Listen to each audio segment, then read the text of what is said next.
So I just got done I've been listening to a series of lectures of biographies of various important people given by a Dr. Henry, let me get that, Abramson, right? I created. So they're very interesting. He tried the Ari. And so this is a person who has a liberal, I don't know exactly who he is or what his background is. He speaks at the Young Israel of Surfside. And he had many different ones. And this time he spoke about the Ari. It's actually amazing how little is known especially in the literature world about the Ari, but in generally speaking, who he was and what his Torah is about.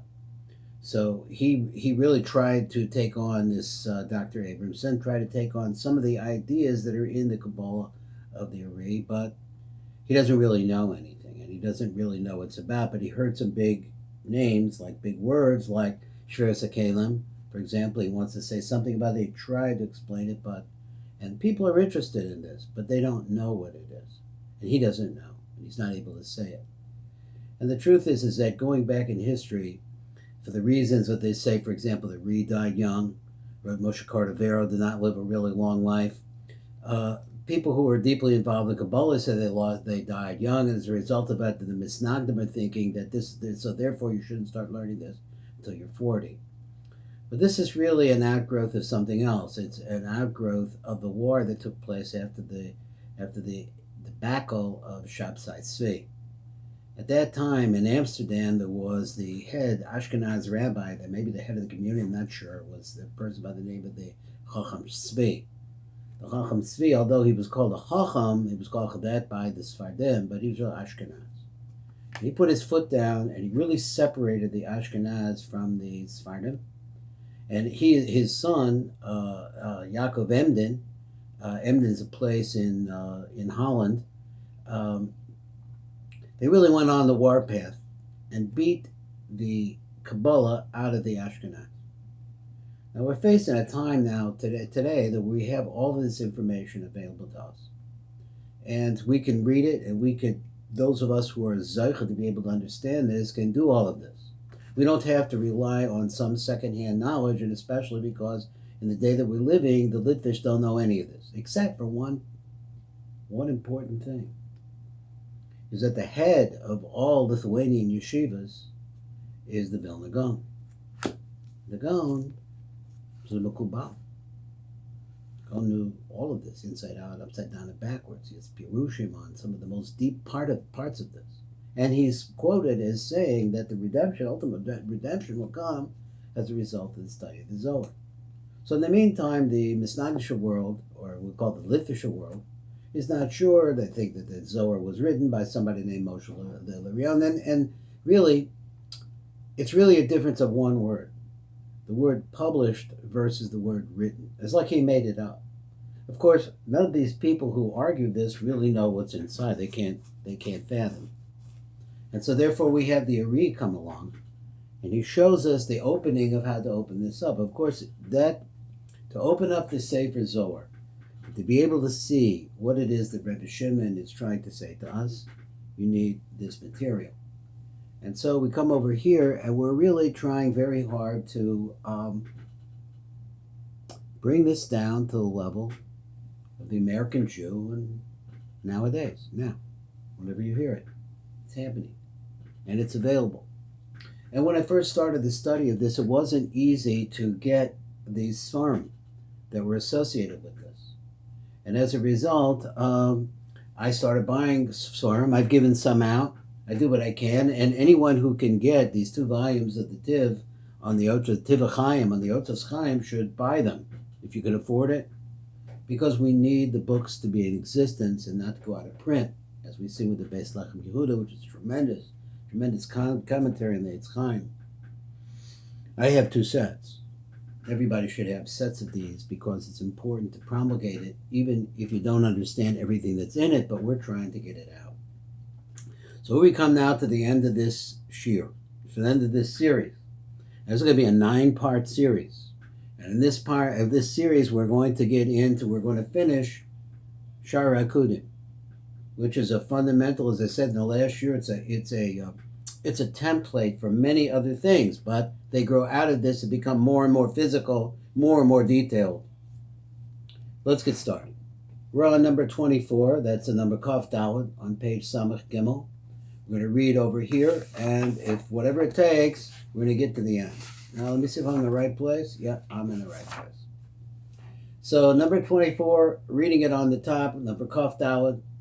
Amnam ha'hefesh b'neihem hu, the difference between them is this. Ki kan b'Haakudim, hoy mekalkol al manas l'sakein. So, in the Haakudim, it was a question of corrupting something, messing it up in order to be able to rebuild it. The Seiser Almanas Livnois, and also tear something down for the purpose of rebuilding it. Commotion is boyer, as has been explained. This is the main kavana that the Matzel had to bring them back into the Pada'ak. They lasos bechinas kalim, in order to make them kalim. We make kalim for them down below, and we perfect those lights. But that's in the Olam HaKudim. So we have a histalchus of the neshama, the panemias of the light, but we don't have what we're going to have in the Kudim, which is a shvira. But the Kudim was bittul lemisa, it was complete nullification, a death, gemura mamash, complete and total death. Now let's see what does this mean anyway. So let's read the light print on page Samach Gimel. It says a hefresh bein bechinas hashvir b'olam hakudim shalamala b'chati b'da'ak. So the difference between the olam hakudim, where are they? They're from the Tibor going upwards. From up above the Tibor down to the Tibor da'ak. So therefore the shvira that took place in the olam, which is going to be coming up now, called the Nekudim, Shalamata Bechativa, which is down below the Tibor, Husha Ba'olam HaKudim Lo Choise Bekelin Shivira Mesa Gemura. But we see that this which took place from the Tibor the Mata of Ak, something similar to it happened from the Tibor the Mala, but it wasn't the same. It wasn't a complete death. Lo Choyit Sorok L'Sachtam L'Gamri. You don't have to rebuild them completely. Ayedera Ba'ulas V'Shem L'Sacherim, by different kinds of actions that we're going to see in the Olam HaBerudim and Olam Hatikkun as we go on to this. Because what happens is we have this pattern where of a kli, it has light in it and the light leaves it. As we said before, it's a form of death. Because the light comes back again. That's an Olam HaKudim. So therefore it gets rebuilt. And so therefore we mess it up and we remove part of its light in order to be able to build it. Tear something down in order to build it back. Is called a binyan. You're not knocking down the whole entire binyan and making something completely new. Only for a certain amount that's necessary to perform the actions that have to be done. But now, corresponding to that, which takes place in the Olam HaKudim, which we said is that the more refined life leaves the kli in a very weak situation, but it's not complete. But in the Olam HaNekudim, it was a tearing down. It was a complete breaking. And the kelim broke into many little pieces. So how were they able to be rebuilt? How could they be rebuilt? They're only able to be rebuilt by a new kind of light. Shuhu Shem Ma'achadash. This is called the Shem Ma'achadash. Now remember, Chartanta, we learned that there are four different ways to spell the name Yud Kei Vav Kei. The third one, which is called Ma. That's a letter for, that's Aleph, Yud Vav Dalet Kei Aleph, Vav Aleph, Vav Kei Aleph. Below Chazer Zecha Oilen the Hiyos Kavniso Rishona. So what happens is, in the case of the Nekudim, nothing returns back the way that it was. V'na'asa b'sod kavim commotion is boiler command, and what happens is that in order for the light to progress, to come back towards us, to come us down at the very bottom of the chain, you're going to have to make something called kavim, lines. And so we have to learn about that. Benasa besod kavim commotion is boil command barucha b'shara berudim, and they're going to make lines, more than one line. So we'll see what he's talking about, but he's introduced the word. Number 25, number Kaf Hey on page Samach Gimel. Amna lefi shemin ha'Hakudim hiskilu ha'kelim lehisgalus katzah. So we see that in Hakudim, we already have the beginning of the revealing of Kalim. So they're affected too. There is a certain nullification that takes place in them. So if you have a good understanding mind and you're able to see the panemius, the inside of something, you can understand even we can infer that not only in the Olam Hakudim, but that where they came from, which is Adam Kadmon, called Osam Atzimsum Shibarna Lamala. So all the different kinds of contractions that we're talked about up above, they're also Bo. They're also in Ak. We're going to explain more as we get into Shaar Haakudim. That's going to be in perek base. So when we see that the Nikudim are going to come out of the eyes of Ak and how that's going to take place. Samsem Atzmo, on how it was that he contracted himself. Uparis Chad Parsa B'Dibur delay, and now here are more words that we're about to learn. He spread out a parsa. Parsa means like a curtain or a covering. Kol Zerbahu Karov El Bitla Malachim. This is very similar. It takes place inside of Ak, but it's very similar to what happens in the nullification of the Malachim that we talked about, that we said were the 7 kings that ruled in Edom before there was a king in Israel. But what's going on in the higher levels, in the most interior levels, it's forbidden to broaden out our talk about them. And so we're not really going to start talking about this. So if you're capable of understanding, you may be able to see that there's a relative exchange between Olam Hakudim, between Ak, Olam Hakudim, and Olam Hakudim, that there are similar patterns in all of these places, but they're becoming more and more revealed as we get further away from the bad Ak. So let's look over here at number 25, number Kaf Hey on page Samach Gimel, down at the bottom. So the Tiv writes, Afal Pi She'ikar HaShvira Choyse B'Chasara Kalim D'Nekudim, that even though we see that the main part of the Shvira was in the 10 Spheros of the Nekudim, Velu Kan B'Hakudim, and we're talking here, we're finishing up now the Shar called Hakudim, Yesh Rak Kli Echad Belvad, there's only one Kli, not a bunch of Klis, not 10 Kalim that broke. But even so, that we see a breaking of the vessels that hold light in Olam Nekudim, Nishbar Gam Shorish, in the same way was also broken the Shorish of the Kalim. Now, so we have to get to that. But even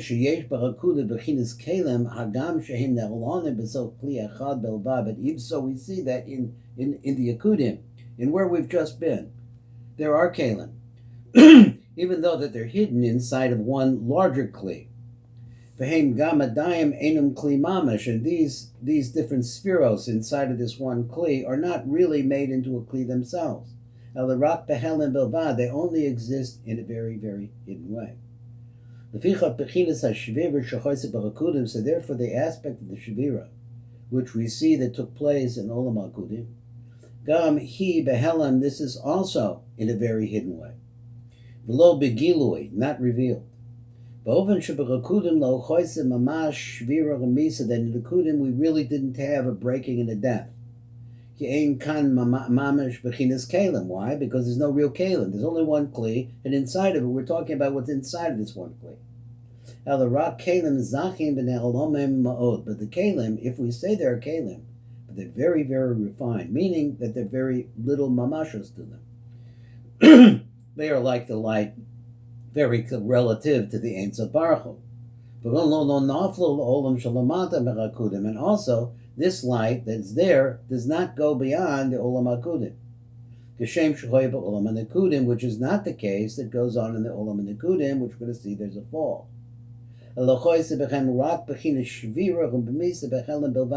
shvira, any breaking, or any death that took place there inside of this one kli that has these 10 sub-spheros, any death that takes place there is very minor. He says, Behelam bilvad, it's only hidden. Kagon shinistalku b'man nishmaso, so for example, that you had the more refined part of the light, which now we're thinking maybe this is the concept of panemius, which is a neshama, so then maybe it's slightly there, so that's what it's talking about, but even though it still leaves light behind. And that we can say, if we have such a thing of the leaving of the neshama, or the pure light, from inside of the thicker light, which is the kli, but we have istalkus or, so that we see that happening in akudim, and so we also see that the same thing it must be happening in ak. But we can't really talk at all about the kelim of ak. The Tchoisagam came shvira be'elam mamash. There was also some kind of shvira that takes place over there in a completely hidden way. Kasher nistalaka or mitocho, as light leaves from inside of it. Kenitzke the Eil B'Sof Shaar Haakudim, which is mentioned up above, at the end of Shaar Haakudim. So therefore we're going to have to say later on, when we get to Shaar Haakudim, there, in order to explain this, we're going to have to show that there is a part in Ak himself, where there's histalkus of or. That is, that he empties out his lower spheros, which are Netzachod Yisod. We call this by the acronym of Nai. That we see that his Nai becomes empty of light because the light that's in his Nai leaves and goes up above. So the general principle that we want to say of all this, if there's a kli, and the kli is alive because of the light that comes into it from a higher place, and anytime you see this light leave, who nikra b'shem shvira, this is always called by the name shvira. And the more panimi that this light is, the closer to the ultimate source of all light, the Ein Baruch Hu. So there you don't see the shvira, it's more hidden, the shvira. But the Rav doesn't go into a whole great amount of detail about what happens in the inside of Ak. So he didn't broaden out and express more detail what's happening inside of Ak. Let's go to number Kaf Vav, and here we are going to finish and make a grand scene. The angels are all clapping and waiting and very anxious to see that we got to the end over here. So he says that all of our bright vibration should be bezeicha, that all the things that we're learning here should go up into heaven, go up into the higher worlds, go up to the ultimate through the pad the Ak, and all the way up to the Av Sag the Ak, is the words we're going to be using. And bringing back down a tremendous bracha for what we ask. Let's look at number Kaf Vav on page Samach Dalet, and this is the last paragraph. B'malchus shall olam ha'akudim, on that malchus of olam ha'akudim. So let's go to olam ha'akudim, right? Spent a lot of time talking about this malchus. It's a malchus that has no light of its own. The Sha'ar bar is serish shorshim, but inside of it, even though that it's virtually nothing, but there are 10 roots that remain inside of it. Shal l'sara and the kudim shenivar be'ezus Hashem. What are those roots? Those are the roots that are going to build, and this is really kind of pretty important to me, that are going to build the olam hanekudim. And all of its silus, which is now we're mentioning a silus here. So in all of this, in all of its silus, whatever the malchus of the upper parts of is, it will have the shorish, the root, for what's going to develop down below it. Ki malchus shal shorshim asher b'peh shal adam kadmon he kalula ma'aser. Because going back now, if we look in the side of the peh of Ak, there are 10 shroshim there for what's going to be developing, coming out from the peh of Ak, going down to his tibor. Famous sarah shroshim al eser akudim, and they become the roots for what is going to develop into the 10 spheros, sub-spheros, of the akudim. So the same thing happens in the malchus of akudim. Yesha Sarah Shorshem al Eses spheres the Nikudim. There are 10 roots to the 10 spheres of the Nikudim. But Malchus the Nikudim Yesh Eses spheres also in the Malchus of the Nikudim. There are 10 spheros. Behem Shrashim al Eses spheres the Berudim, and they become the another world that we're mentioning now, since we have Akudim, and we're going to have Nikudim, and now we're going to have Berudim is going to come after Nikudim. Behem Shrashim al Eses spheres the Berudim. Al Derek Zebishar Olamos, as we're going to see that in Eric Anpin, the Malchus of Eric Anpin is going to be the Bisharish to the next parts of, and we'll see how this works. Let's go over here into the very end of the Tiv, and he says, the Tiv says as follows: Av Sheba Olam HaKudim Atzmo, that even we have in the Olam HaKudim itself, Malchus he Kekli B'lo Or. We said it's like a vessel, but it has no light in it. Right? It's this baklara, the list of Grama Klum. Shaharecha Keser Nishar Bepad Ak, because the Keser went back into the Pad Ak. Nimsa Shachachma Oma Bekliya Keser. So therefore everything is short. So you now the Chachma is now in the Kli of Keser. V'chein al derek Zerah Bekal the Spheros. Bina is in the Kli of Chachma. And Zerah Anpin is going to be in the Kli of Bina. Al Sha'or HaMalchus Oma B'Klicha Yesod, until we see that the light that belongs to Malchus is in the Kli of Yesod and not in Malchus. Nimsa Sha'Kli HaMalchus Nishar Rekam, so now we see that the Kli of Malchus remains empty. The Moshe B'Arna La'el, as we explained, has been explained up above. But even so, with all of this, in relation to the Olam HaNekudim, he nechsheves k'shorish shall call olam hanekudim. It's considered, even it's empty. It's empty.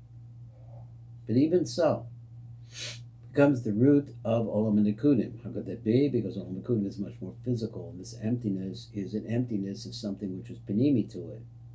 It's difficult to hear.